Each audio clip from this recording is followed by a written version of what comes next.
እሺ ጥያቄሽ ምንድነው? እሺ ያለ እድሜ ጋብቻስ እንዴት ይታያል?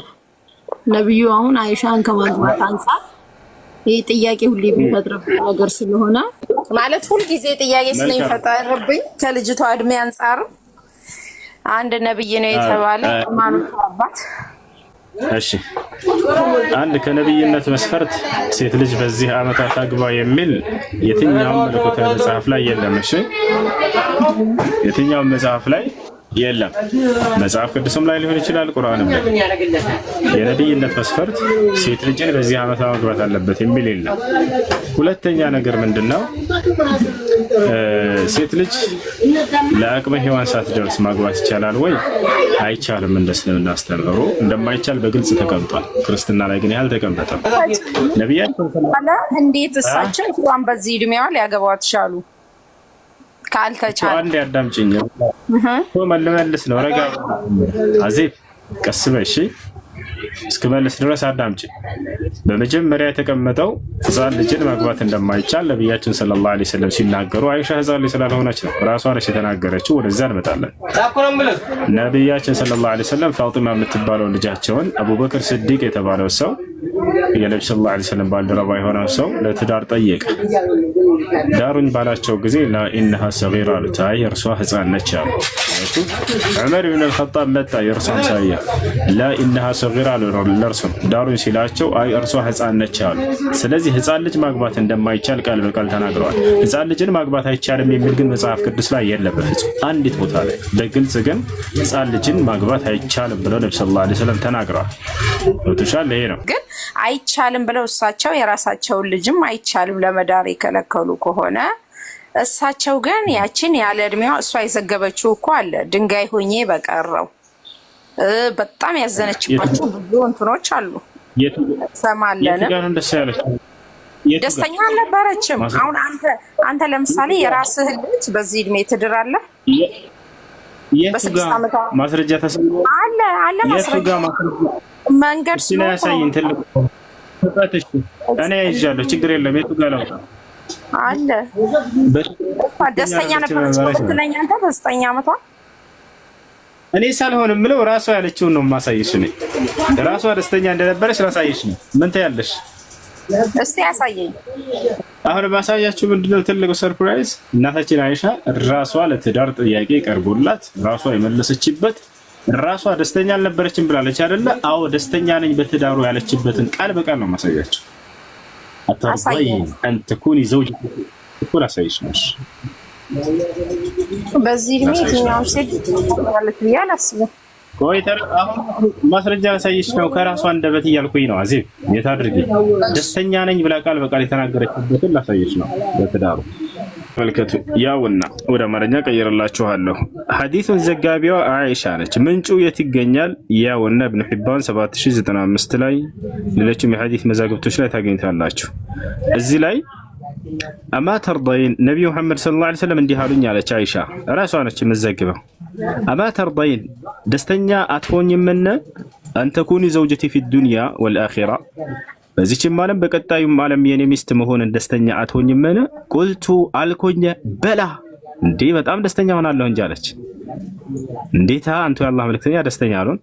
ቃል ከዚያም እርሳቸውም አሉኝ አለች ፈአንቲ ዘውጀቲ ፊ ዱንያ ወልአኺራ በቅርቢቱም ዓለም በቀጣዩም ዓለም እንግዲያውንስ የኔ ሚስት ነሽ። እና ነብያችን ሰለላሁ ዐለይሂ ወሰለም ደስተኛ አትሆኝምን ብለዋት ቃል በቃል ራሷ ደስተኛ ሁኛለሁኝ ደስተኛ ሆናለሁኝ አለች።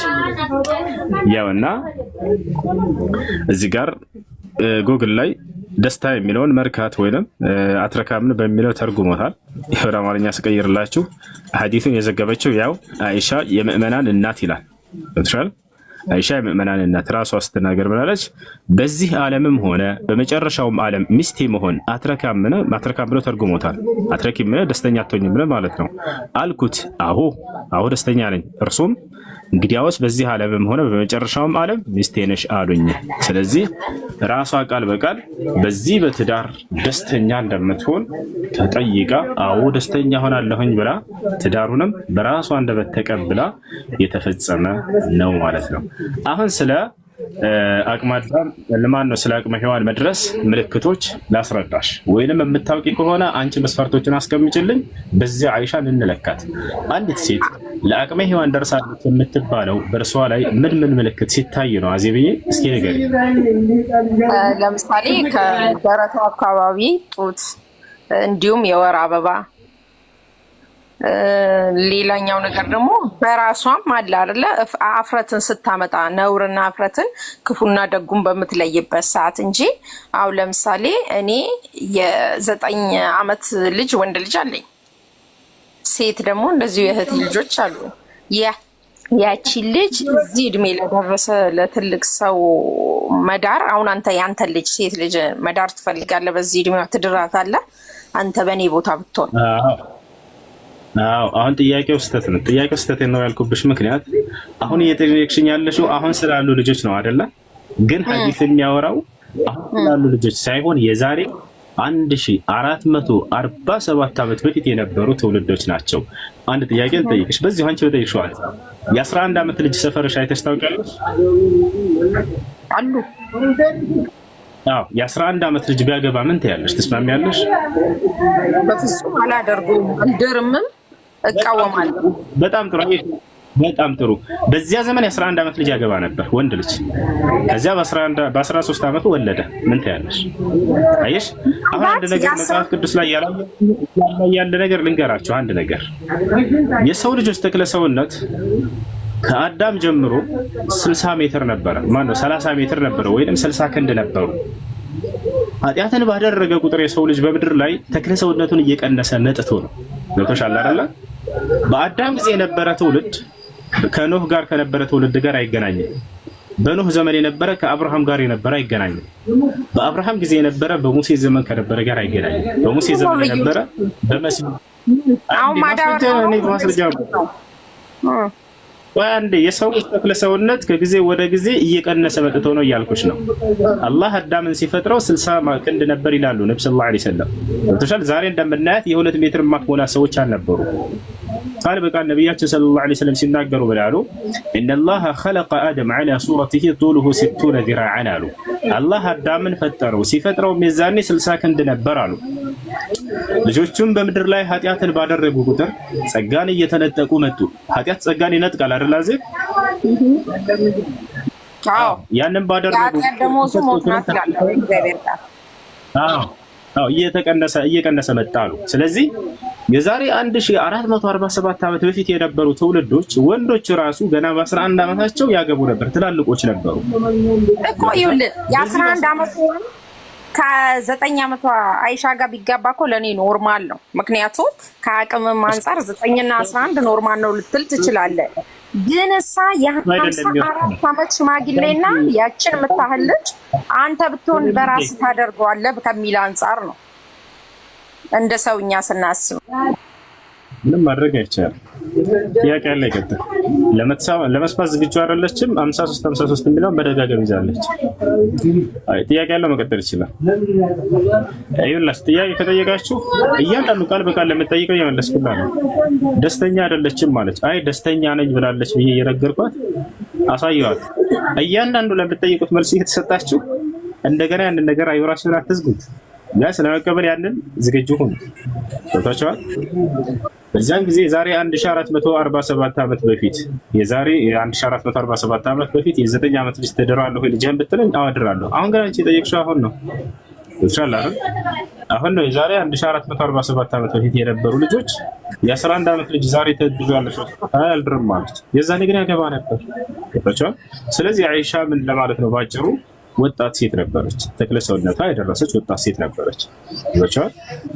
ያ ነው ነቢያችን ሰለላሁ ዐለይሂ ወሰለም ሲያገቧት ወጣት እንደነበረች ራሷ ተናግራለች። አንዲት ሴት ለአቅመ ሔዋን የምትደርስበት እድሜ ላይ ደርሳ ነበር። ቅድም ምላለች? ሴት ልጅ ለትዳር የምትደርስበት ለአቅመ ሔዋንነት ምልክት ስላት የወር አበባ ማየት። አዎ የወር አበባ ታይ ነበር አይሻ። ቃል በቃል ራሷ ምን አለች? ኢዛ በለገት ልብንት 9 ሲኒን ፈሂየ እምረአ አለች። በዚህ ዘመን አለች አይሻ 9 ዓመት ከሞላት ሴት ልጅ እርሷ ለአቅመ ሔዋን የደረሰች ሴት ሆናለች ብላ ተናግራለች። ገብታችኋል? ከአቅመ ሔዋን ምልክት የወር አበባ ማየት ነው። እሷ በራሷ ልጅቱ እንደተናገረች ያንን ታይ ነበር። ይህን ይመስላል። ያለ ግን መጽሐፍ ቅዱስ ሰላም አለይኩም ሴት ልጅን በዚህ ዓመቷ ታግባ የሚል መስፈርት የለም። ስለዚህ አንድ ሰው እንደ መጽሐፍ ቅዱስ የ3 ዓመት ህፃን ልጅ ቢያገባ ችግር የለውም። የሚከለክል ምንም አይነት ነገር ስለሌለ በቁርአንና በሐዲስ ላይ ግን ነብያችን ሰለላሁ ዐለይሂ ወሰለም አደራ ህፃን ልጆችን እንዳታገቡ ብለው አስቀምጠዋል፣ ከልክለዋል። ህፃን ልጅ እንዳታገቡ የሚል መጽሐፍ ቅዱስ ላይ የለም። አይ ይቀጥሉ። ሰላም አለይኩም ሰላም ወራህመቱላሂ ወበረካቱ። መጽሐፍ ቅዱስ ነበር ጥያቄ ያለኝ ብዙ ይሰማል? እሺ ቀጥልሽ። ጆሹዋ የሚላለ ይሰማል? ሁሴ ይሰማል? ወንድም ቀጥል። እየሰማ እሺ ሰላም ነው አይደል? እንዴት ናችሁ? በኦሪት አለን ጥያቄ መጠየቅ ፈልጌ ነበረ ከተቻለ። ጥያቄ ምንድነው? እሺ አይ ከቁርአናችሁ ላይ ቅድም ጽፍ ነበርና አጫጭር ሰዎችና ጥቋቁር ሰዎች ጀነት መግባት እንደማይችሉ የሚል ነገር አለና እሱ ነገር ከምን አንግል ነው ብታስረዳልኝ ትችላለህ? ይሽዋዬ ደጋግመህ እሱን ጥያቄ ኮሜንት ላይ ጽፍ አይቻልም። ለዛ ነው ደጋግሜ ጻፍኩ። አድሚኖች አንድ ትልቁ ላይ አድርጉት። ቪዲዮ ነው የእናንተ ይሰማል? በቁርአናችሁ ላይ ብለሃል። በቁርአን ላይ አጭር ሰዎች ጀነት አይገቡም የሚለው ላሳየን አንድ ጊዜ። ትልቁ ላይ ክፈት። አጭር ሰዎች ጀነት አይገቡም የሚለውን በቁርአን ላይ ያሳየን። በቁርአናችሁ ላይ እንደዛ ይላል ብለሃል። ቪዲዮ ላይ ነው ያየው እና የእናንተ ኡስታዝ ነው እንደም ሴቭ አድርጌያለሁ። እና የኛ ኡስታዝ አይደለም። ምንም ስለ ሃይማኖት ዕውቀት የሌላቸው ልጆች እየመጡ ቪዲዮ ሰሩ ማለት ላይክ ለማግኘት እነዛ ቁርአንና ሐዲስ ላይ ማለት አይደለም። እየጠየቀኝ ከሆነ ልመልስልህ። አይ አለ ብለህ የምትሞግት ከሆነ ግን ማስረጃ አውጣ። አይ ሳይሆን እኔ ቪዲዮ ላይ አይቼ እንደም ሴቭ አድርጌያለሁ ቪዲዮና አንድ ስልክ ስላለ እንጂ አሳይ ነበረ። አይደለም እንደሱ ሳይሆን የሃይማኖት መለኪያ ቁርአንና ሐዲስ እንጂ አንድ ምንም ስለ እስልምና ግንዛቤ የሌለው ልጅ ጥምጣም ለብሶ ስለተናገረ ያንን ቪዲዮ ይዛችሁ ይሄ የዋህነት ነው። እኔ አንድ ክርስቲያን ልጅ ሰፈር ለሰፈር ሊዞር ልጅ መጥቶ ስለ ክርስትና የሆነ ነገር ተናግሮ ያንን ቪዲዮ ይዤ ዞራለሁ እንዴ? ይሄ ሃይማኖቱ እምነት ነው መሰረት ነው ብዬ ይሄ ሞኝነት ነው። አሁን ጥያቄ ወደ የምትጠይቀው ልበልልህ፣ አዳምጠኝ እሺ። ጥያቄ ከሆነ የጠየቀው ልመልስልህ። አይ ሙግት ከሆነ ግን ማስረጃ አውጣ እያልኩህ ነው።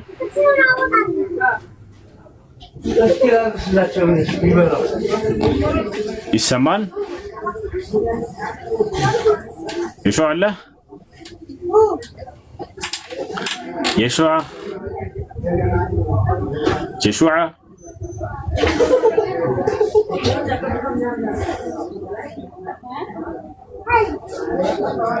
የሹዓ አለ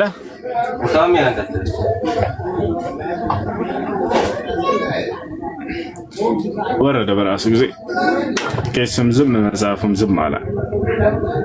ለማንኛውም አንድ መልእክት ብቻ ልስጣቸውና መልሱን መልስላቸዋለሁ። እዚህ የመጡ ላይክ ለማግኘት እያሉ ሙስሊምም የሆኑ አይሆኑም እስልምናን የማይወክል ቃላቶችን ቢናገሩ እናንተ ያንን የእስልምና እምነት መገለጫ ነው ብላችሁ አትያዙ። በተለይ ይሄን ነገር የሚያሯሩጡት ማን እንደሆነ ታውቃላችሁ? ከሰሪው በላይ የክርስትና እምነት ሰባኪ ነን የሚሉ የቲክቶክ ላይ ያሉ ህፃናት ልጆች፣ ክርስቲያን ልጆች እንዲህ አይነት ቪዲዮ ይቆራርጡና ከታች ያለውን ምዕመን ለመሸወድ ያውና እስልምና እንደዚህ ነው ብለው ጭንቅላታቸውን ለመድፈን ይጠቀሙበታል።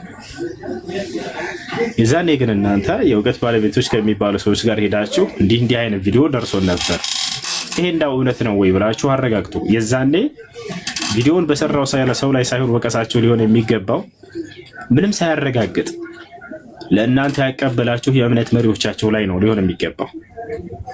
ገብታችኋል አይደል? ያ ነው። እኔ አንድ ክርስቲያን ልጅ ዝም ብሎ የተናገረውን ንግግር ቆረጥ አድርጌ ይሄስ ክርስትና እንዲህ ይላል ከማለቴ በፊት መጽሐፉ ግን ምን ይላል ብዬ አያለሁኝ። መጽሐፉ የማይለው ከሆነ ያንን እኔ የአንድ ተራ መሀይም ንግግር አድርጌ ነው የማየው። መጽሐፉ የሚለው ከሆነ ግን ነገር ግን ይሄ ትክክል ነው ይሄ ቪዲዮ ያለው ይሄ ልጅ ያውና መጽሐፋቸው ላይ እንዲህ ይላል ብዬ አያይዤ ላስቀምጥልህ እችላለሁ። ገብታችኋል? የእናንተ የእምነት ሰባኪ ነን የሚሉ እዚህ ቲክቶክ ላይ ያሉ ምን የሚሉ ልጆች ግን ይሄን አያደርጉም። ብቻ ምእመናቸውን እናንተን ለመሸወድ አይምራቸውን ለመዝጋት ግብአት ይኑረው። ጉዳያቸው አይደለም በቁርአንና በሐዲስ ላይ አለ የለም የሚለዋል። በቁርአንም ሆነ በሐዲስም ላይ አጭር ሰው ገነት አይገባም የሚል አግኝተው ነው ወይ እነዚህ ላኩላችሁ? ላ አይደለም በፍጹም ጆታቸው አላረ እንዳጠቃላይ በቁርአንም ሆነ በሐዲስ ላይ ሰዎች በተክለ ሰውነታቸው አይለኩም። አጭር ሁን ረጅም ሁን አላህ ጉዳዩ አይደለም። ማስረጃ قال النبي صلى الله عليه وسلم إن الله لا ينظر إلى صوركم وإلى أجسامكم ولكن ينظر إلى قلوبكم وأعمالكم نبي محمد صلى الله عليه وسلم ብናሉ አምላካችሁ አላህ ወደ ቅርጻችሁና ወደ ተክለ ሰውነታችሁ አይመለከትም፣ ይልቁንስ ወደ ህሊናችሁ ወደ ልባችሁና ወደ ስራችሁ ነው የሚያየው አሉ። ስለዚህ ሰዎች በእምነታቸውና በስራቸው እንጂ የሚለኩት በተክለ ሰውነታቸውና በቁመታቸው አይደለም። እንደኛ ይሄ ነው። ሁለተኛ አጭርና ጥቁር ተብለው የተገለጹ ሰዎች የገነት እንደሚሆኑ የተገለጸላቸው ነፍ ሰዎች አሉ። ከነዚያ መካከል አንደኛው ማን ነው ከተባለ ቢላል ኢብኑ ረባህ።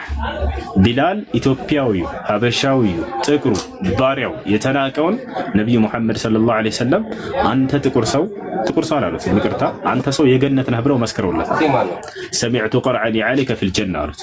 ወጣቸዋል እና የገነት መሆኑን ነቢያችን ሰለላሁ ዐለይሂ ወሰለም መስክረውለታል ማለት ነው። ይሄን ይመስላል እና ዝም ብለው የሚነግራቸውን ነገር ከማራገብ በታችሁ ብትጠይቁ መልካም ነው። ይሄ ነው። ነገር ግን አጭር ሰዎች እንደ መጽሐፍ ቅዱስ እርኩስ ተብለዋል። መቅደሴን ያረክሳሉ አጫጭር ሰዎች ብሎ እግዚአብሔር ተናግሯል። ይሄን በማስረጃ ላሳያችሁ። አምላክ በፈጠረው አፈጣጠር ሰዎችን በፍጹም እርኩስ ሊላቸው አይገባም። ሁላችንም እንደምናውቀው ርኩሰት የሚመጣው ሰው ልጅ በሚያደርገው በራሱ ላይ ኃጢአት እንጂ አምላክ በፈጠረበት ማንነቱ በፍጹም ሊሆን አይገባም። ነገር ግን እግዚአብሔር አጫጭር ሰዎችን እርኩሶች ናቸው፣ መቅደሴን እንዳያረክሱ እንዳይቀርቡ እነዚህ ብሎ ሲያርቃቸው እናያለን። ማስረጃ ያውና መጽሐፍ ቅዱስ ላይ ያሳያችሁ። አለ ያው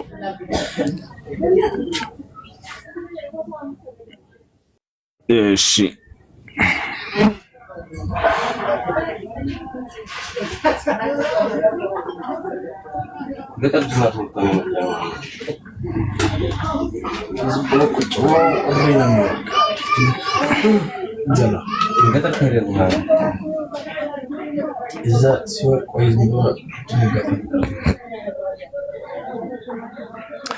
ያው እነዚህ ጋር ምን ይላል? ኦሪት ዘሌዋውያን ያውና ምዕራፍ 21 ቁጥር 16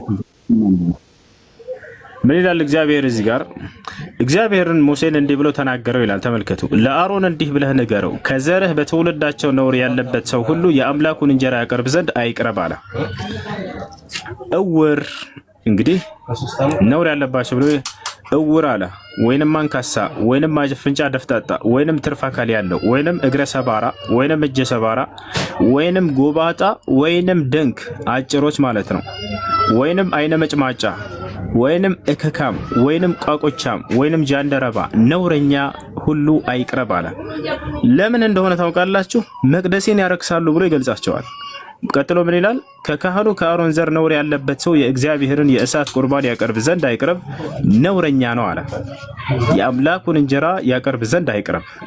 የቅዱስ ቅዱሳንን የአምላኩን እንጀራ ይብላ፣ ነገር ግን ነውረኛ ነውና መቅደሶችን እንዳያረክስ። አላሁ አክበር። ወደ መጋረጃው አይግባ፣ ወደ መሰዋይም አይቅረብ፣ የምቀድሳቸውን የእግዚአብሔር ነኝ አለ። መቅደሶችን ያረክሳሉ አለ። በእስልምና ቤተ መቅደስ ወይም መስጂድ ማንኛውም ሰው እውርም ልትሆን ትችላለህ፣ አካል ጉዳተኛ ያለህም ልትሆን ትችላለህ፣ አጭርም ልትሆን ትችላለህ፣ መምራት ትችላለህ።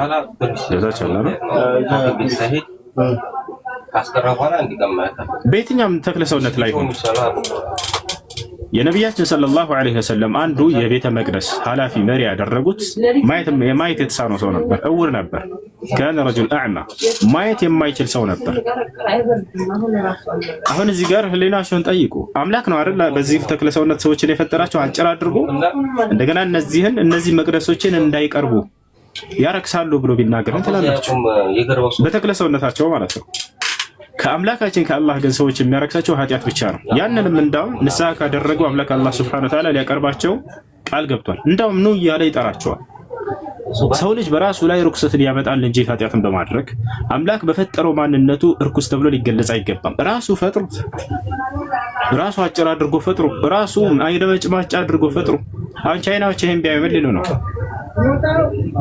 ወደ ቻይና እና ወደ ጃፓን ያለ ሰው ይሄን አይነ መጭማጫ የሆነ ህዝብ ይሄን ጥቅስ ቢያይ ምን ሊል ነው? አላህ ይመስገን። ይሄ ነው እና ለአጭር ሰው የተለየ እንዲህ አይነት የረከሰ አመለካከት ያለው መጽሐፍ ቅዱስ ላይ እንጂ በእስልምና ላይ በፍጹም የለም። አጭርም ሁን ጥቁርም ሁን አይነ መጭማጫም ሁን እውርም ሁን አምላክ አላህ ከዚህ ጉዳዩ አይደለም። ነገር ግን ስለ እምነትህና ስለ ስራህ ብቻ ነው። አላህ በቁርአን ላይ በርካታ ቦታ ላይ ሲናገር ይላል ኢነል ለዚነ አመኑ ወዐሚሉ ሷሊሓቲ ለሁም ጀናቱን ነዒም አለ። እነዚያ ከእናንተ አምነው መልካምን የሰሩ ሰዎች ለእነርሱ የገነት ጸጋ አለችላቸው እያለ ይናገራል። ልክ እንዲሁ ከሃዲ ልክ እንዲሁ በኃጢአት ላይ ያለ ሰው እርሱን ደግሞ ሊቀጣው ቃል ገብቷል። ወለዚነ ከፈሩ አለ እነዚያ ግን የካዱ ሰዎች ወከዘቡ ቢአያቲና አናቅጾችን በነቢያቶች ላይ ያወረድኳቸውን ያስተባበለ ሰው ኡላኢከ አስሐቡና እነዚህ የእሳት ጓዶች ናቸው፣ የእሳት ሰዎች ናቸው አለ። ስለዚህ በክህደትና በኃጢአትህ ትረክሳለህ እንጂ በእምነትህና በስራ በመልካም ስራ ትጸድቃለህ እንጂ አምላክ ራሱ በፈጠረበት ተክለ ሰውነትህ በፍጹም አትጸድቅምም አትረክስምም። በዚያ ይሄን ይመስላል። እሺ ጥያቄ ያለ ግጥ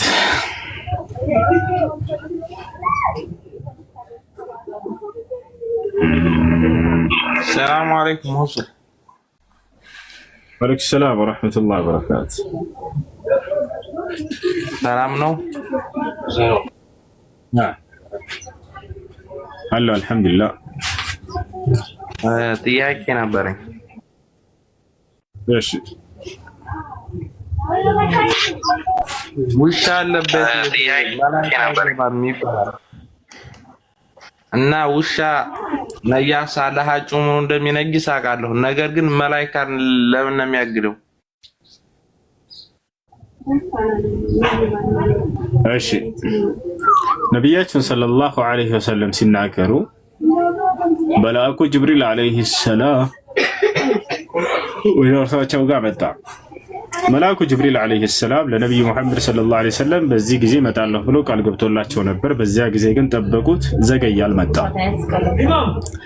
ጅብሪል ደግሞ ቃሉን አያጥፍም፣ ይወታቸዋል። ነገር ግን በዚያ ሰዓት ዘገየ። ሳይመጣ ቀርቶ ነው ወይ ጅብሪል? ላ መጥቷል፣ ቃልን ጠብቋል። ግን ቤት ነው ያልገባው፣ ውጭ ላይ ነበር። ነቢያችን ሰለላሁ ዐለይሂ ወሰለም ጋደም ብለው ነበር አልጋቸው ላይ። ወጣ ብለው ወደ ውጭ ሲመለከቱ ጊዜ ጅብሪል ዐለይሂ ሰላም በሩ ላይ ቆሟል። ጅብሪል ሆይ ዘገየህ አላቸው ብሎ ጠየቁት። ነቢ ሰለላሁ ዐለይሂ ወሰለም ያልዘገየሁ መጥቻለሁኝ አለ። ወላኪንና ነሕኑ መዓሽረል መላኢካ ላ ነድኹሉ በይተን ፊህ ኪላብ ወተማሲል አለ። ነገር ግን እኛ መላእክቶች ውሻና ምስል ካለበት ቤት አንገኝም ብሎ ተናገረ። ለመሆኑ ጅብሪል ዐለይሂ ሰላም ውሻውን ፈርቶ ነው ወይ? ከዚህ በፊት ስለሰማህ ነው። አንዳንድ እስልምናን እንተቻለን የሚሉ ዲያቆኖች ጅብሪል ውሻ ይፈራል በእስልምና ብለው ይሄን ያመጣሉ። ይፈራል የሚላለ ቃሉ ላይ እንደው ፈርቶ ነው? ላ አይደለም። ጅብሪል ዐለይሂ ሰላም አይደለም ውሻን ይሄን ዓለም በሰከንድ አጥፋ ቢባል ማጥፋት የሚችል አካል ያለው እንደሆነ ኢስላም ይገልጸዋል። አላህ ራሱ በቁርአን ላይ ምን ይላል? ዐለመሁ ሸዲዱል ቁዋ ይላል። የብርቱ ኃይል ባለቤት ብሎ ይገልጸዋል ጅብሪልን። ዚ ቁወቲን ዐንደ ዚል ዐርሽ መጂድ፣ የብርቱ ኃይል ባለቤት እያለ በርካታ ቦታ ላይ ይገልጸዋል። የሎጥን ህዝቦች የቀሰፋቸው መልአኩ ጅብሪል ዐለይሂ ሰላም ነው። አምላክ አላህ ወደ አብርሃምና ወደ ሰዶም ህዝቦች ወይንም ወደ ሎጥ ህዝቦች የላከው ሶስቱን መልአክ ነው። ራሱ አምላክ አይደለም የወረደው። ወለቀድ አርሰልና ሩሱለና ኢብራሂም ቢልቡሽራ ይላል። በእርግጥም ወደ አብርሃም መላእክቶቼን ልኬያቸዋለሁኝ ብስራትን አስይዤ እያለ አላህ ሱብሓነሁ ወተዓላ ተናግሯል። እንደ አጠቃላይ እነዚያ ሰዎች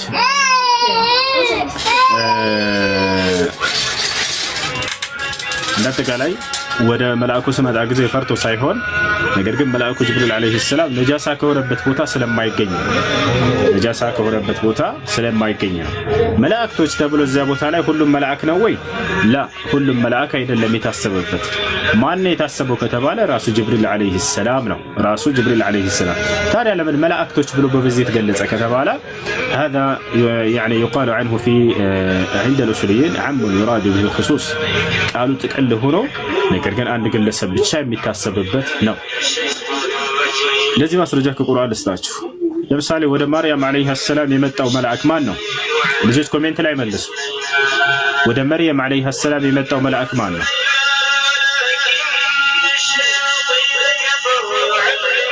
ወደ መርየም የመጣው መልአክ ማን ነው? ጅብሪል። አያችሁ አይደለ? ስንት መልአክ ነው ጅብሪል? አንድ መልአክ ነው። በሱራ መርየም ላይ የማርያም ምዕራፍ ላይ አንድ መልአክ እንደሆነ የመጣ ይገልጸዋል። ነገር ግን በሱራ አሊ ኢምራን ላይ አላህ ምን አለ? ወደ ማርያም ስለመጣው መልአክ ወኢዝ ቃለቲል መላኢከቱ ያ መርየም፣ መላእክቶችም ለማርያም ባሏት ጊዜ አለ። አያችሁ፣ አንድን አካል በብዜት መጥራት የተለመደ ነው። አላህ ሱብሓነሁ ወተዓላ ወደ መርየም የመጣውን መልአክ አንድ መልአክ እንደሆነ ከገለጸው በኋላ መላእክቶች ብሎ ገለጸው። ወታቻላረ። ስለዚህ መልአኩ ጅብሪል አለይሂ ሰላም እኛ መላእክቶች ውሻ ካለበት ቤት አንገኝም ሲል ጊዜ አልገኝም እያለ ራሱን በብዜት እየገለጸ ነው ማለት ነው። ይሄን ይመስላል ባጭሩ። እሺ ሁሱ መልስልኝ። አሁን አያቱላህ በጀነት 72 ቺክ እያጫወቱ ነው ወይ? ላግባ ልኬልሃለሁ። ችግር የለም ነው ግቡና ዛሬ ለመጨረሻ ጊዜ ይሄንን ውሸታ መምህሮቻችሁ የሚጭኗቸውን ሁሉ አራግፍላቸዋለሁ። እያንዳንዱን ሁሱ ሰላም ነው ወንድሜ? ናግባ አላህ አልሐምዱሊላህ። ኤፊ ናግባ አለን። ጾም አሪፍ ነው አላህ አልሐምዱሊላህ አለና። ያው ልጁ ሙስሊምም ስለሆነ እኛ የተቀደረብንን ጠይቅ። አንዴ ያስቀድመኝና እኛ ያው ተቀድሮብን ስለሆነ እኔ ልጠይቅ። ይሄኛው ያመነ ስለሆነ ትንሽ ብታስቀድም። ምንድነው የተቀደረብህ? ያው ጥመት ውስጥ ያሉ እንድንድን።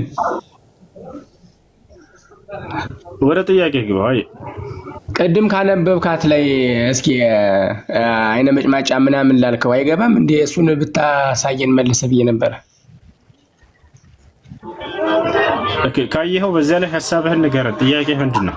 አዎ አይ ስታነበው እየሰማሁ ነበርና እስኪ እንዴት ስላልገባኝ ነው እኔ እንዴት አድርገህ እንደተረዳኸውና አይነ መጭማጫ እግዚአብሔር አያስገባ ምናምን አልከው። እስኪ መጽሐፉን አሁን ታወጣዋለህ ካልደበረ ፈቃደኛ ከሆንክ እኮ አንብበነዋል፣ አይተሃል። ጥያቄህ በእርሱ ላይ ምንድነው? ጊዜ ለመቆጠብ ጥያቄህን ጠይቀን።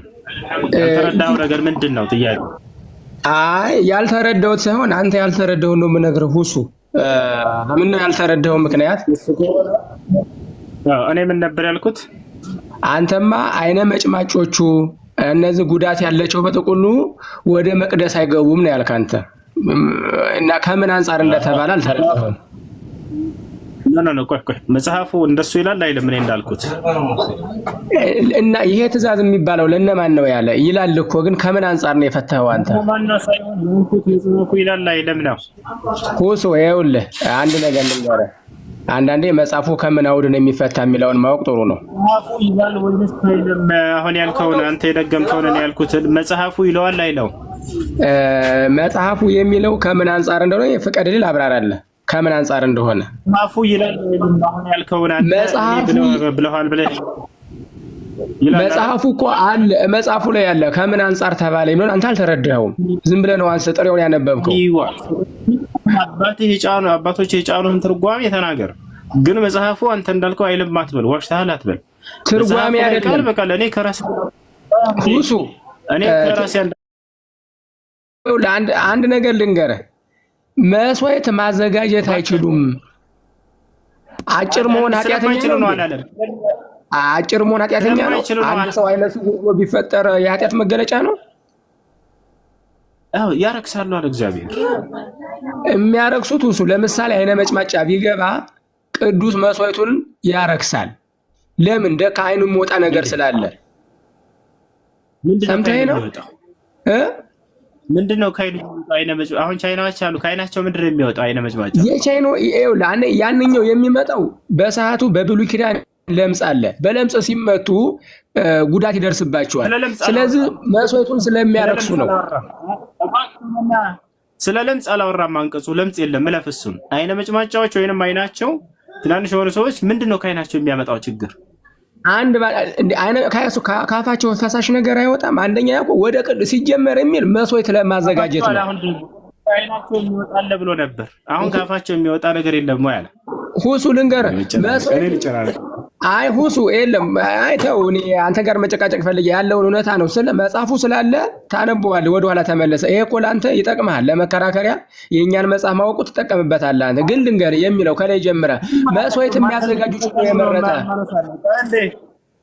አጫጭሮችን ሰዎች ያረክሳሉ ብሎ የሚናገር መጽሐፍ አምላክ ራሱ ተፈጥሯቸው አፈጣጠር ፈጥሮ አረጋ በለ ወደ በፈጣሪ ይሄ ምን አለ ስለማይችሉ ነው፣ ከአይናቸው የሆነ ነገር ስለሚወጣ ነው። ብዙ ትርጓሜ ሰጠ በራሱ። ነገር ግን መጽሐፉ የሚለው ምንድነው? ስለሚያረክሱ ነው አለ። ያሰላም ስለሚያረክሱ እርኩሶች ናቸው ይላቸዋል።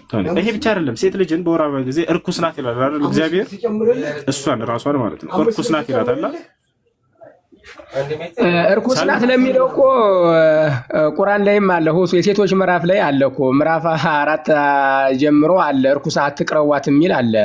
ወዴት ነው የምታመጣው? አየሽ፣ ኦኬ፣ ቁርአን ላይ እርኩስ ናት የሚለውን አሳየን። የቱ ጋር ነው ያልከው? በወር አበባችሁ ጊዜ የሚል አለ የሴቶች ምዕራፍ ላይ አይቼዋለሁኝ። ግን ወደዚህኛው እንተውና አለ እርኩስ ናት፣ በዛ ጊዜ አትቅረቧት፣ ከነጻሽ በኋላ ግን ቅረቧት፣ የነካችሁም ሁሉ ይረክሳል።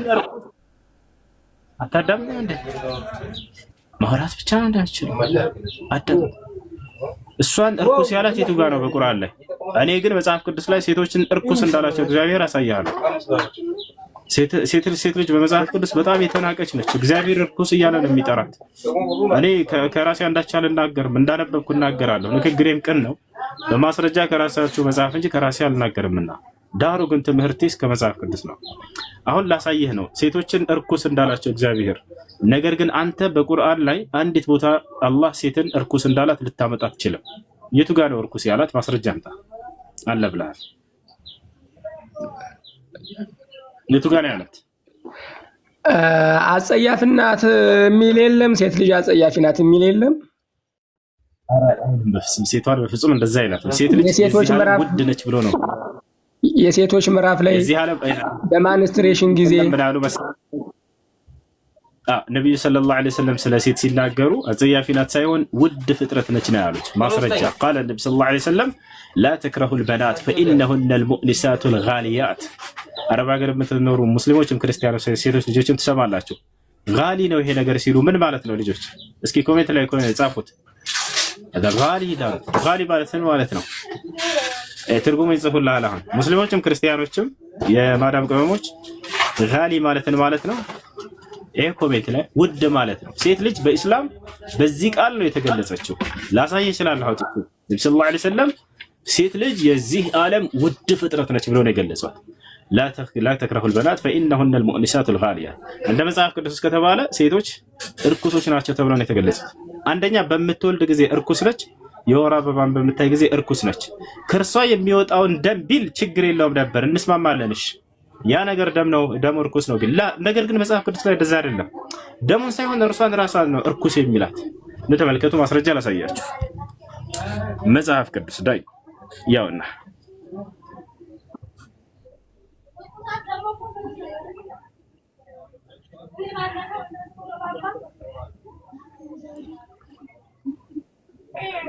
ምን ይላል እግዚአብሔር እዚህ ጋር ስለ ወር አበባ እየተናገረ ያለ ሴት ፈሳሽ ነገር ቢኖርባት አለ። ስለ ወር አበባ ማለት ነው። ሴት ፈሳሽ ነገር ቢኖርባት በስጋዋም ያለው ፈሳሽ ነገር ደም ቢሆን በመርገሟ 7 ቀን ትቀመጣለች። የሚነካትም ሁሉ እስከ ማታ ድረስ እርኩስ ነው አለ እግዚአብሔር። የሚነካት ሁሉ እስከ ማታ ድረስ እርኩስ ነው። መርገምም ስትሆን የምትተኛበት ነገር ሁሉ እርኩስ ነው አለ። የምትቀመጥበትም ነገር ሁሉ እርኩስ ነው። መኝታዋንም የሚነካ ሁሉ ልብሱን ያጥባል፣ በውሃም ይታጠባል፣ እስከ ማታም ድረስ እርኩስ ነው አለ። የምትቀመጥበትንም ነገር ሁሉ የሚነካ ሁሉ ልብሱን ያጥባል፣ በውሃም ይታጠባል፣ እስከ ማታም እርኩስ ነው። በመኝታዋም ላይ ወይንም በምትቀመጥበት ነገር ላይ ቢሆን ሲነካው እስከ ማታ ድረስ እርኩስ ነው። ማንም ከእርሷ ጋር ቢተኛ መርገሟን ቢነካው 7 ቀን እርኩስ ነው። የሚተኛበትም መኝታ ሁሉ እርኩስ ነው። ያ ሰላም። አሁን ስለዚህ አየህ አይደለ እስካሁን እርኩስ ነው ያለው። እርሷን የሚነካት እርሷን የደሟን ምናምን ነው አይደለ? እርሷን እርኩስ ያላት መጽሐፍ ቅዱስ የት ነው? ኑ እዚህ ጋር ተመልከቱ። ኑ እዚህ ጋር ተመልከቱ። ሴትም አለ ሴትም ከመርገም ቀን ሌላ ደሟ ብዙ ቀን ፈሳሽ ወይንም ደሟ ከመርገሟ ወራት የሚበልጥ ቢፈስ በመርገሟ ወራት እንደሆነች እንዲሁ በፈሳሿ ርኩሰት ወራት ትሆናለች። ምንድናት? እርኩስ ናት ብላችሁ አንድ ኮሜንት ላይ ጻፉት። ይቅርታ ለክርስቲያን ሴቶች ክብር ሲባል እንዳትጽፉት ይቅርታ። ግን መጽሐፉ ያው እርኩስ ናት ብሎ መጽሐፍ ሴቷን ራሱ ይገልጻታል። እርኩስ ናት። ከምን የተነሳ ነው እንደዚህ ያለው? ላይ አነበብከው እኮ ከደሙ የተነሳ ከፈሳሹ ከርግማን ከደሙ የተነሳ ነው እንደዛ የሚለው። አዎ ስለዚህ ስለ ደሙ ቢናገር ችግር የለውም ብዬ ነበር። ግን ናት ብሎ ራሱ ያንኛው ከርግማን አሁን ጥያቄውን ሽፍት አረከውና ወደዚህኛው መጣ። ሁሱ እኔ እዛ ላይ ቁሜ አተረጓጉም አልተረዳኸውም። የፈታህበት በዛው ሁሱ እኔ ልከራከርህ አይደለም። ግን ደግሞ አንዳንዴ የምትረዳበት መጽሐፍ ቅዱስ እንዴት ነው የሚረዱት ብለህ ብትጠይቅ ጥሩ ነው። ይሄንን እነሱ እንዴት ነው የሚተረጉሙት ብለህ ብትል ጥሩ ነው።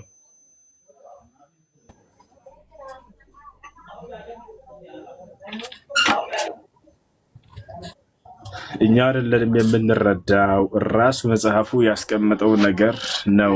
እሺ ምን አይውል ከላይ ሲጀመር ቅድም እንደዚህ ያላቸው መስዋዕቱን የሚሰሩትን ነው። የሚሰሩት ደግሞ ቅዱስ መስዋዕት ስለሆነ ስለዚህ የተቀደሰ መስዋዕት ስለሆነ አንደኛ አካል ጉዳተኛ ናቸው፣ መስራት አይችሉም፣ ይደክማል፣ አጋዥ የለም፣ አንድ ሰው ነው የሚገባ። ወደ ቅዱስ ቅዱሳን ሊያዘጋጁ የሚችሉ መስዋዕቱን የሚያቀርቡትን ሲመርጥ ነው እንጂ እንደው እናንተ እንዲህ ናችሁና የረከሳችሁ ማለት አይደለም። ከላይ ጀምረህ እንዴት እንዳዘዘው በደንብ ማየት አለብህ እያለ ራሱ መጽሐፍ ቅዱስ ይመልስልሃል። አንተ የምትፈልገውን ብቻ ነው ቆርጠህ ያየኸው። እኔ እኮ ሰምቻለሁ። ታዲያ እንዴት ቅዱስ መስዋዕት የሆነ ካይኑ መጭማጫ ያለበት አካለ ስንኩል አንደኛ መስራት ይደክማል፣ መስራት አይችልም፣ የሚያግዝ የለም። ቅዱስ ቅዱሳን የሚገባ አንድ ሰው ነው። ስለ መስዋዕት ማዘገጃጀት ነው የሚያወራ። ለመስዋዕት ደግሞ እርኩሶች ምን ሆነ ነው? ይኸውልህ አዳምጠኝ ልንገርህ ሁሱ። ይኸውልህ ይሄ ሲናገር በብሉይ ኪዳን ይኸውልህ ልንገርህ ሁሱ፣ አንዴ ትንሽ ደቂቃ ስጠኝ። ታወራለህ አንተ ጥሩ ልጅ ነህ አንተ። እውነት ለመናገር እግዚአብሔርን ትንሽ አዳምጠኝ። ቆይ ልንገርህ ነገሩን ክሪል ላድርግልህ። ይሄ የሚያወራው ስለ ብሉይ ኪዳን ሕግ ነው። አሁን እኛ ያለንበት ደግሞ የአዲስ ኪዳን ላይ ነን። እኛ የምሕረት ዘመን ላይ ነው። አሁን የብሉይ ኪዳን መስዋዕት የለንም። በደንብ አድርጌ ልንገርህ። ነገር ግን ይሄ የተነገረው መስዋዕትን ስለማዘጋጀት ነው። ችግር የለም ተከታይ ስላለ። ሰላም ነው ወንድሜ አለ። እኔ ጌታ እንዴት አለ? ጾም አሪፍ ነው። ምንድነው ሴት ልጅ በክርስትና የኃጢአት ሁሉ መነሻ የሆነችው? የኃጢአት ሁሉ ቆይ ከምን አንጻር እንደሆነ እሱ እዚህ ላይ ቁመን አሁን እንትኑ እንዳይዘባረቅ ቆይ እዚህ ላይ እንቁምና ያንኛው ያልተባለ ስለተባለ ያ የተባለው በብሉይ ኪዳን ነው። በብሉይ ኪዳን በብሉይ ኪዳን በእናንተ አስተምሮ መሰረት ኢየሱስ ክርስቶስ ነበር አይደል? እግዚአብሔር ነበር። አዎ። እና ይህንን ሕግ ያወጣው እግዚአብሔር ነው አይደል? እግዚአብሔር ዛሬም አለ፣ ወደፊትም አለ፣ ሁሌም የነበረ ነው። በአዲስ ኪዳን ደግሞ ይህንን ሕግ ያወጣው ማን ነው ያልኩት? አባ እግዚአብሔር ነው ያወጣው። ቆይ አንዴ ወደ ሕጉ እንመጣለን። ይሄንኛው አንዴ አሁን አይኑ ችግር የለም። እኔና ሁሱ አንድ ነን። መጽሐፍ ሁሱ ምዕራፍ 10 ቁጥር 30 እኔና ኧረ ተው የኢየሱስን አቃቱ ብሉ ላስረዳ በደንብ አድርጌ።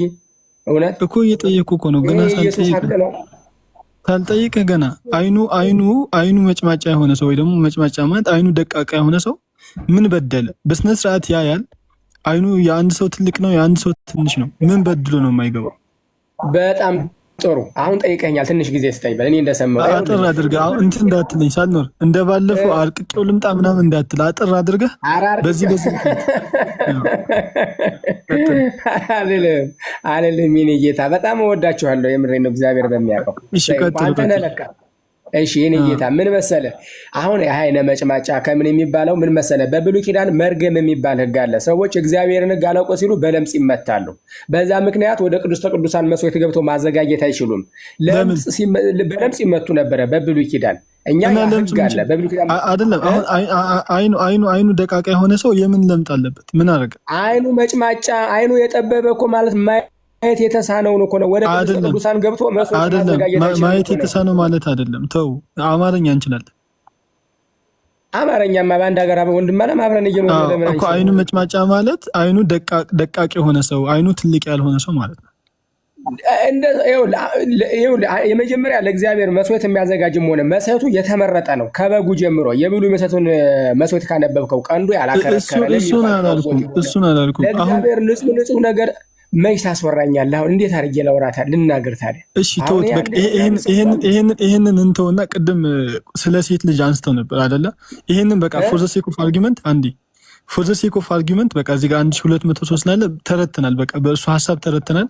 አሁን ቅድም ስለ ሴት ልጅ አንስተው ነበር እስልምና ላይም እንደዚህ አለ ምናምን ብለው። ለምንድን ነው ሴት ልጅ ደካማ ተደርጋ የተፈጠረችው በመጽሐፍ ቅዱስ መሰረት? ንገሩኝ እስኪ አባ።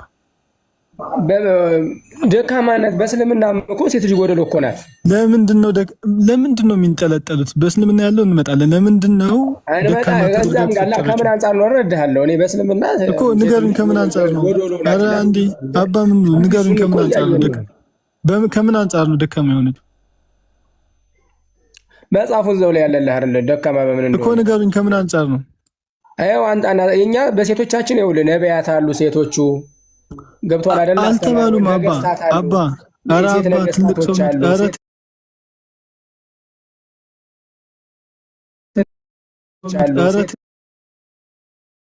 አትበለኝ። አሁን ቄሱን አመተን አዝረከረክናቸው ለማለት ነው። ተው እንዲህ አይነት ፖለቲካ። እሺ ችግር የለም። ከምን አንጻር ነው ደካማ የተባለችው? ኧረ እንዴ ምን ሆነዋል? ከምን አንጻር ነው ደካማ የተባለችው? አይሽ መጀመሪያ አመናችሁ ያንን አመንክ ስህተት እንደሆነ ያንኛው የመስዋዕቱ በቃ ሰው ተረቷል። ይሄ ስህተት ነው ትክክል ነው ሳይሆን ሰው ተረቷል። አምናሃል? ሰው ተረቷል። ማመን በቃ ይቅርታ ጠይቁ። ዋሽተናል ይቅርታ ብላችሁ ጠይቁ። ለምኑ? ይቅርታ ጠይቁ። ለምኑ? ይቅርታ ጠይቁ። ለምኑ? ይቅርታ ጠይቁ። እሱ ሄሎ አንዴ ወይዬው እሱ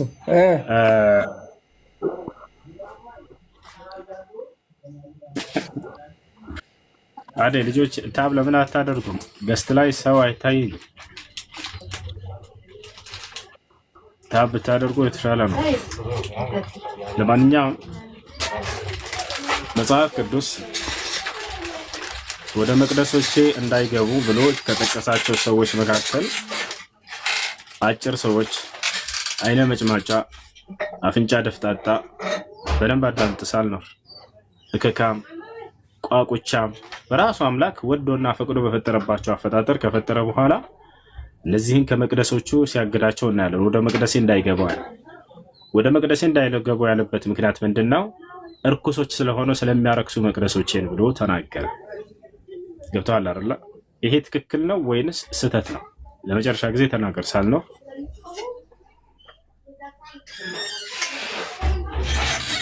ያው እድል እየሰጠው ነው እንድትነው። እርኩሶች ስለሆኑ መቅደሴን ስለሚያረክሱ የሚለው ያሳየን። እስቲ ላንበው፣ እስቲ አሳየን። እርኩሶች ስለሆኑ መቅደሴን ስለሚያረክሱ የሚለው አሳየን። በደንብ አሳይሃለሁ ና እስኪ እርኩሶች ስለሆኑ መቅደሴን ስለሚያረክሱ የሚለውን። አዎ ያረክሳሉ እያለ ቃል በቃል እንዳይገቡ አይ እርኩሶች ስለሆኑ መቅደሴን ያረክሳሉ። ይኸውልህ በደንብ አዳምጠኝ። እርኩሶች ስለሆኑ መቅደሴን ያረክሳሉ የሚለውን ታሳየን። አዳምጠው። ወደ መቅደሴ እንዳይገቡ ብሏል አላለም? እርኩሶች ስለሆኑ መቅደሴን እንዳያረክሱ የሚለውን ነው የምታመጣ። አሳየን፣ እንመማርበት። ሁሱ ጿሚ ነህ፣ አንደራረቅ። ችግር የለው። መቅደሴን ያረክሳሉ ብሏል እግዚአብሔር እና ላሳየን። እርኩሶች ስለሆኑ መቅደሴን ቅድም ያልከውን ሽፍት አታርግ። ሁሱ ቅድም ያልከውን አንተ ያረክሳሉ ማለት ነው ማለት እርኩሶች ስለሆኑ መቅደሴን እንዳያረክሱ የሚለውን አንተው አዳምጥ። የፊደል ልዩነት ልትጫወት ነው። ያረክሳሉ ማለት ነው። ኧረ ተው ሁሱ ትልቅ ሰው ነህ። ተው የተከበርክ ኢማም ነህ። እውነት ትልቅ ሰው ነህ ትንሽ ነው የሚለውን ተውና ያረክሳሉ ብሏል አላለም እግዚአብሔር መቅደሱን? እርኩሶች ስለሆኑ መቅደሴን ያረክሳሉ ብለሃል አንተው። አዎ በደንብ አድርጌ ያሳይሃለሁ። ና መቅደሴን ያረክሳሉ ብሏል እግዚአብሔር። ና ያ ደግሞ እና ላሳይህ ነው።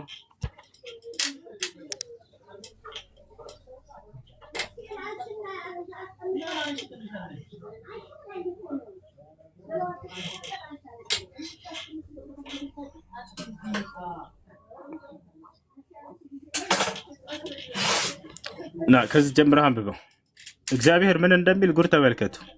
ከዚህ ጀምረህ እግዚአብሔር ሙሴን እንዲህ ብሎ ተናገረው ከሚለው ጀምረህ አንብብ ሳልነው እግዚአብሔር ሙሴንም እንዲህ ብሎ ተናገረው፣ ለአሮን እንዲህ ብለህ ንገረው ከዘርህ ብትወልዳቸውም ኑሮ ያለበትን ሰው ሁሉ የአምላኩን እንጀራ ያቅርብ። ይሄ መስዋዕት ስለሚያቀርቡት ነው ዘንድ አይቅረቡ። ምንድነው የሚል? የአምላክን እንጀራ ያቀርቡ ዘንድ አልጨምርም ወንድም ያልጨምርም። እሺ በቃ እሺ። እግዚአብሔር ሙሴን እንዲህ ብሎ ተናገረው፣ ለአሮን እንዲህ ብለህ ንገረው ከዘርህ ብትወልዳቸው ኑሮ ያለበት ሰው ሁሉ የአምላኩን እንጀራ ያቀርብ ዘንድ አይቅረብ። እውር ወይም አንካሳ ወይም አፍንጫ ደፍጣጣ ወይም ደግሞ ትርፍ አካል ያለው ወይም እግረ ሰባሪ ወይም እጅ ሰባራ ወይም ደግሞ ጎባጣ ወይም ደግሞ ድንክ ወይም ደግሞ አይነ መጭማጫ ወይም ደግሞ እከካም ወይም ደግሞ ቋቁቻም ወይም ጃንደረባ በኢየሱስ ስም ወደ ጃንደረባ ማለት እሺ፣ ጃንደረባ ማለት ብልቱ የተቀጠቀጠ። ኦኬ፣ እሱንም እንዳይቀርብ ብሏል እግዚአብሔር። ብልታቸውን ለመስዋዕት የሰጡ ማለት ነው እንጂ ሁለት ጃንደረባ በሁለት ነው የሚፈታ። ብልታቸውን ለመስዋዕት የሚሰጡ አሉ። ብልታቸውን ለመስዋዕት የሚሰጡ ነበሩ፣ እነሱን ነው። ብልታቸውን ለመስዋዕት የሰጡን ቢለይቱ ጋር ነው ያለው። ለምን ተዋሻለህ? አለ ተሰጥቶ ላይ ታገኘዋለህ አለ። ብልታቸውን ለመስዋዕት የሰጡ ነበሩ እኮ እንዴ አለ ብለህ አታልፍም። ማሳየቱ ጋር አንዴ አድሚኖች ትልቁ ላይ አድርጉኝ። አድሚኖች ትልቁ ላይ ያው ለመክፈት አይመቸኝም። ሁሱዬ ስራ ላይ ነኝ። አመጣልሃለሁ ወንድም ማለት እኔ ይመቸኛል። አሳየኝ እንዴ ተዘጋጅቼ ቆይ እመጣለሁ። አለ ቆይ አዳምጠኛው ነው። ይኸውልህ ሁሱ ጥያቄ የት ላይ ነው? ጃንደረባው ላይ ነው ወይስ እዛኛው ላይ ነው? አሁን ሳታሳይ አታልፍም። ቆይ አሳየቱ ጋር ነው ያለው። አይ ሁሱ አልተግባባንም። በቃ መጨቃጨቁ እኮ አይጠቅመንም ወንድሜ። ተግባብተናል። ማስረጃ ብቻ ነው የጠየቅኩህ። አልተግባባንም አትበል። የት ጋር ነው? ጥያቄ ስለ የት ነበር ልታሳየኝ የመጣህ? እርኩሶች ስለሆኑ ስለሚለው ነበር እንዴ? አለ ብለሃል። ከራስህ የምትጨምረውን እያሳየህ ነው የምትሄደው። የት ጋር ነው? እዛ ጋር እንረዳዳና ደግሞ ያንኛውን አመጣልሃለሁ። አምጣ። አሁን እያመጣህ ነው የምትሄደው። ከላይ እያጠራህ ነው የምትሄደው። ምን ልታሳየኝ ነበረ? ሁሱ የመጣ ነው መጀመሪያ። አሳይና አሁን የተናገርከውን አሳይ። እንዲህ ፊደል እየተቆጣጠርን ለመሄድ ከሆነ የሚመችህ እኔ ካንተ በላይ ነኝ፣ ይበሳለሁኝ። አሁን ይሄንን እየተናገርከውን አሳይ። እዚህ ጋር ይኸውልህ ሁሱ ልንገርህ። አሁን ይሄን ምን ልታሳየኝ ነው ያመጣኝ? እዚህ ምንም አትነግረኝም። ሳልኖር ምንም አትነግረኝም። አሳይ። አሁን የተናገርከው ምን ልታሳየኝ ነው የመጣህ? ወንድም አለም ሁሱ አሳይ። አሁን የተናገርከውን ማሳየት አትችልም አይደል? ዋሽተሃል። አልዋሸውም። መቅደሴን ስለሚያረክሱ ወደ መቅደስ አይግቡ የሚል ታሳየን ነው የመጣህ። እንግዲያውን እስካልዋሸህ አሁን የተናገርከው የቱ ጋር ነው ያለው? አሳየን። አሁን የተናገርከው የቱ ጋር ነው ያለው? አሳየን ካልዋሸህ። ሁሱ የመጣንበት ነው። እዛም አንርገጣ። እዛም አንርገጥ። እዛም የመጣንበት ነው። መቅደሴን ስለሚያረክሱ ወደ መቅደስ አይግቡ የሚል አለ ብለህ እኮ ነው ሁሱ ወንድሜ። ለመማር እኮ ነው የመጣው ነው። ተው እንጂ አያችሁት አይደለ? ምንም ማስረጃ የለውም። ቀጥልሽ፣ ላስቀጥልሽ። ችግር የለውም። ቀጥል፣ ሂድ። የት አለ ታዲያ እንትኑ መቅደሴን ስለሚያረክሱ ወደ መቅደስ አይግቡ የሚለው? አይዋ የታለ? እሱን ብቻ ማየት ፈልገው አይደል? በቃ መቅደስን ስለሚያረክሰው የሚለውን ያሳየህ ነው። በቃ ያውና ነገር ግን ነውረኛ ነውና ቀጥላት። መቅደሶቼን ምን ስለሚያደርጉ አለ። ነገር ግን ነውረኛ ነውና ቀጥላውን እንዳያረክስ ወደ መጋረጃው አይግባ፣ ወደ መሰዊያው አይቅረብ። የሚቀድሳቸው ቆይ አንተ አትሮስ እስከ መጨረሻው እንዳነበው አንተው። እሺ ችግር የለውም። ምንም አዲስ ነገር የለውም። ያው አስነብባለሁ። ቀጥል። ነገር ግን ነውረኛ ነውና መቅደሶቼንም እንዳያረክስ መጋረጃው አይግባ፣ ወደ መሰዊያው አይቅረብ። የሚቀድሳቸው እኔ እግዚአብሔር ነኝና። ሙሴም ይህን ለአሮን ልጆቹ ለእስራኤል ልጆቹ ሁሉ ነገረው። ከምን አንጻር ነው እንደዚህ ያለው? አሁን ተረተው አንተ እንዳልከው አይደለም። እርኩሶች ናቸውና መቅደሴን እንዳያረክሱ። እነሱን እርኩስ አላለም። ስለዚህ መቅደሶችን እንዳያረክሱ ብሎ ተናግሯል አይደለ? እነዚህ ሰዎች ያረክሳሉ፣ እርኩስ ናቸውና። ይኸውልህ ሙሴ ምን መሰለህ ካላይ ሲናገር መስዋዕትን የሚያቀርቡትን ዘረዘረ። ስለነዚህ ስለ አጭር ሰዎችና ስለ ጃንደረባ ስለ ቋቁቻሞች መቅደሶችን እንዳያረክሱ ወደ መቅደሶቼ እንዳይቀርቡ ብሎ ከልክሏቸዋል። አልከለከላቸውም? ካልክሏቸዋል እኮ። ትክክል ነህ። ካልክሏል እኮ። መጽሐፍ ነው እኮ። አላሁ አክበር ቆይ አላህ ክበር እኮ ይክበር፣ ችግር የለም ግን አዳምጠኝ። እኔ አይክበር መቻልኩኝ ሁሉ እኔ አይክበር አልኩኝ። አንድ ያስቡት ካለ ከይቅርታ ጋር አምላክ ራሱ ወዶና ፈቅዶ በፈጠራችሁ አፈጣጠር እንደገና ታረክሳላችሁ መቅደሶች እንዳትቀርቡ ሲል መቅደስ ማለት በእኛ መስጂድ አስቡት። አጭር ሰው ነህና ወደ መቅደሴ እንዳትቀርብ አንተ አጭር ሰው መቅደሴን ታረክሳለህና ቢልህ ምን ትላላችሁ ያ ጀማ? አምላክ ራሱ ወዶና ፈቅዶ በፈጠረኝ አፈጣጠር እንዴት ነው የሚያገለኝ? አሁን ከኢስላም አንፃር ያለውን ላስረዳችሁ።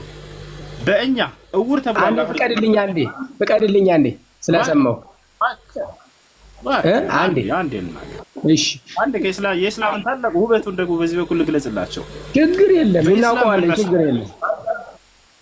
ካወቀው ንገረኝ ና ሚውተናንሳ ካወቀው ኢስላም በዚህ በኩል ምን እንደሚል ንገረኝ። ቀጥታ ና አውቀዋለሁ ይብላል ንገረን። ኢስላም በዚህ በኩል ምን እንደሚል አታውቀውም። ሚውተን አድርገህ ዝም አልክ። አሁን ልንገርህ የኛ ነው ልንገርህ ያልኩህ እሱ የኛ ነው ልንገርህ ያልኩኝ እኔ ያንተን ማየ ነው እግዚአብሔር ነገረኝ። እንደሱ አይደለም ሁሱ ወንድም አለም አንዴ ሰወድ ጾም ነው ደግሞ አዳምጠኝ። ቆይ አንዴ አዳምጠኝ እንዳደክም። ቆይ ልንገርህ አንዴ ትንሽ ደቂቃ አስተኝ፣ አንድ ደቂቃ አስተኝ ወይ 2 ደቂቃ አስተኝ ፈቃደኛ ከሆንክ ልናገር። ሁሱ ኦኬ ልናገር ልናገር ረበ ፈጣሪ አብራልኩኝ እኮ ይኸውልህ ተናገር አልኩኝ። አብሽር እሺ አመሰግናለሁ። አላህ ይባርክህ። ይኸውልህ ሁሱ ከላይ ሲጀመር የተናገረው መስዋዕቱን ለሚያቀርቡት ለሚሰሩት ነው። የእግዚአብሔር መስዋዕት ደግሞ የተባረከ ስለነበረ እነዚህ ያለባቸው አይግቡ፣ እነዛ ደግሞ በግል ስራቸው በለምጽ የተመቱ ነበሩ ወደ መቅደሱ እንዳይገቡ። መስዋዕቱን ግን ይብሉ፣ እንጀራውን ይብሉ፣ ነገር ግን ማዘጋጀት አይችሉም ነው ያለ። ከዛ አንፃር ነው እንጂ እሱ የፈጠራቸው እሱ ነው። በራሳቸው በደል ምክንያት በለምጽ ተመቱ፣ ያ ችግር ደረሰባቸው። ስለዚህ ወደ መቅደሱ የማይገቡ ምክንያት መስዋዕቱን እንዳይሰሩ ነው የተባለ እንጂ እንዳይበሉ አላለም። ነገር ግን ቅድስተ ቅዱሳን ገብተው መስራት አይችሉም። አንደኛ ስለ ለምጽ አያወራም፣ ከራስህ እየጨመርክ ነው። ሁለተኛ እዚህ ቦታ ላይ በራሳቸው ኃጢአት ነው በዚህ የተመቱት አልክ። አጭር ሰው አጭር የሆነው በራሱ ኃጢአት ነው እያልከን ነው? ወይኔ በፈጣሪ አይ አጭር ሰው በራሱ ኃጢአት ሆነ እያልኩ አይደለም። ሁሱ ወደ ለውል የእግዚአብሔር መስዋዕት ኃጢአት ነው ብለናል። ቆይ ቻይናዎች አይነ መጭማጫ የሆኑት በራሳቸው ኃጢአት ነው? አይነ መጭማጫ ቆጭ ሁሱ አይነ መጭማጫ ሲል መጽሐፉ እንዴት መሰለ የሚፈስ ነገር ያለውን ነው እና ለማየት ደግሞ የሚያዳግተው አይደል? ለዛ ነው እንደሱ ብሎ የፈጠረልህ ማን ነው? እዛው አለልህ እኮ ሁሱ እዛው ምን ይሄ እኮ አይፈት እዛው ላይ ያለው እኮ ስላለ አይልም። አንተ አልክ አለ ቃሉ ሲናገር አንተ አልክ ይላል። ይሁዳን ሲጠይቁት ይዘውት ፈሪሳውያኖች አንተ ኢየሱስን አሉት። አንተ አልክ አይ ሁሱ ከመጽሐፍ ቅዱስ እየኮረሽክ ቃሌም እውነት ነው እያልክ እያወራ ነው። ኧረ ተው ቁርአን እየኮረሽክ ኢየሱስ የተናገረውን ቃል ወደ አንተ ወስዳለህ። ይሄ ራሱ ምን ማድረግ አይቻልም። እንዴ ነው አምላክ በፈጠረህ አፈጣጠር ራሱ እርኩስ ነህ ሲል አስበዋል። አምላክ በራሱ በፈጠረህ ወዶና ፈቅዶ በፈጠረህ አፈጣጠር ያረክሳሉ እነዚህ መቅደሶችን እንዳይቀርቡ አለ። አሁን አጫጭር ሆነው የተፈጠሩ ክርስቲያኖች ይሄን ቢያነቡ ምንድነው ስሜታቸው? ቢያንስ ለስሜታቸው ሲባል ይሄ ጥቅስ መውጣት አለበት። እኔ እንደ ሐሳብ ለክርስቲያኖች አጭር የሆነ ሰው ይሄን በሚያነብ ጊዜ፣ እውር የሆኑ ሰዎች ይሄን በሚያነቡ ጊዜ ወደ መቅደሶቼ እንዳይቀርቡ እንዳያረክሱ እነዚህ ሰዎች እንዳይቀርቡብኝ ብሏል እግዚአብሔር። ራሱ ወዶና ፈቅዶ ፈጥሯቸው ለሽ እንደ ኢስላም ካላችሁ ግን ይሄ በፍጹም አይቻልም፣ አይፈቀድም። ማንኛውንም ሰው አላህ Subhanahu Wa Ta'ala ራሱ ወዶና ፈቅዶ በፈጠረው አፈጣጠሩ እርኩስ ነውና ይሄ ወደ መቅደሴ ወይንም ወደ መስጂዴ መሪ ሆን ዘንድ መስዋዕትን እንዳይቀርብ ዘንድ እንዳይቀርብ አላለም። መስዋዕት እንዳቀርባለን እኛ ለምሳሌ ለአምላካችን አላህ Subhanahu Wa Ta'ala ግን ያንን አጭርም ሰው ይሁን አይነ መጭማጫ ይሁን ድንቅ ይሁን እሱ ጉዳዩ አይደለም። አላህ Subhanahu Wa Ta'ala ተቻለና ይሄን ይመስላል። ለማንኛውም እስላም በዚህ በኩል ምን ይላል ከተባለ ነብያችን ሰለላሁ ዐለይሂ ወሰለም ባጭር ቃል ገልጸውታል። ለላህ ላ ينظر الى صوركم والى اجسامكم ولكن ينظر الى قلوبكم واعمالكم አሉ። አላህ እናንተን ወደ ውጭ ተክለ ሰውነታችሁ ወደ አካላዊ ቅርጻችሁ አይመለከትም አሉ። ነገር ግን ወደ ልባችሁና ወደ ስራችሁ ነው የሚያየው አሉ። አምላክ አላህ ሱብሓነሁ ወተዓላ ራሱ ወዶና ፈቅዶ በፈጠረኝ አፈጣጠር በፍጹም ከሌሎች አለየኝ። ቦታቸዋል አይደል? ያ እሺ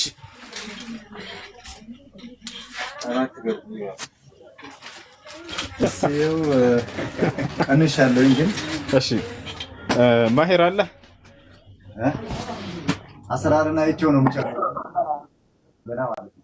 الحمد لله رب العالمين الرحمن الرحيم مالك يوم الدين السعودية تنش طبب من مكة كوزان ادراجي والله انت ነው እንት والله سعودية زان ادراجي بريبي እሱ አንተ ያው والله በመካ ምድር ላይ መካ والله والله ምርጥ እሺ ሚውት አድርገህ እሱ እሺ ሃይ እሺ ቀጥል መጽሐፍ ቅዱስ ለምን ሴት ልጅን ደካማ አድርጎ እንደፈጠራት ታውቃላችሁ? والله العظيم ለምን ደካማ አድርጎ ፈጠራት? ይሄን ታውቃላችሁ? እስኪ ገምቱ ለምን ይሆናል ብላችሁ ታስባላችሁ? ሴት ልጅ ለምንድን ነው ደካማ ሆና የተፈጠረችው? በጉልበት ምናምን ለምንድን ነው ደካማ ሆና የተፈጠረችው? እስኪ ገምቱ ለምንድን ነው ደካማ ሆና የተፈጠረችው ሴት ልጅ በመጽሐፍ ቅዱስ? የሚያቅሰው አለ ለምን ደካማ ሆና እንደተፈጠረች ሴት ልጅ በመጽሐፍ ቅዱስ?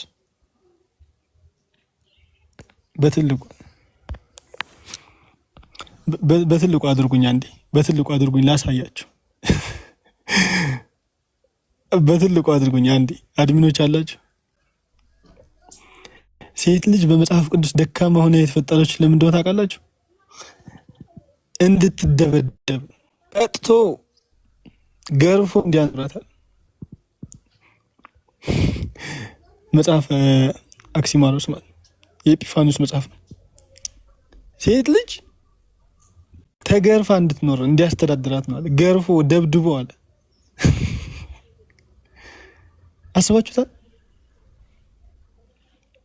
አስባችሁታል?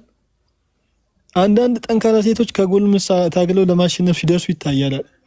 ቀጥቷል በጉልበት በኃይል አለ ቀጥቶ ገርፎ እንዲያኖራት ነው። ለዚህ ነው ደካማ መሆን የተፈጠረው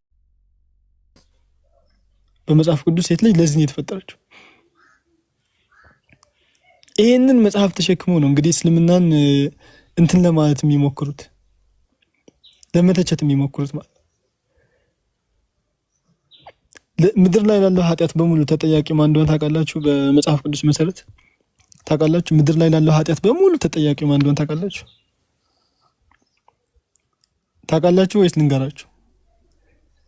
ኃጢአት በሙሉ አለ መጽሐፍ ቅዱስ፣ ኃጢአት በሙሉ ከሴት ልጅ ነው።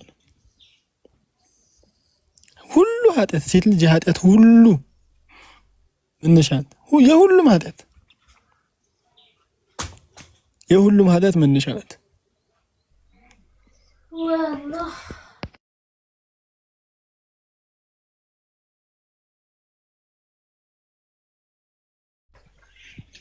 ቆይ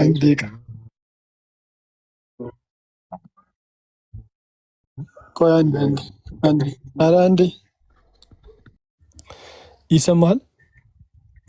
ይሰማኛል። ሴት ልጅ ለምንድን ነው የኃጢአት ሁሉ መነሻ ሆነች? ምን አልከኝ? ሴት ልጅ ለምንድን ነው ለኃጢአት? ክርስቲያን ነው ኦርቶዶክስ ነው? ሴት ልጅ ለምንድን ነው የኃጢአት ሁሉ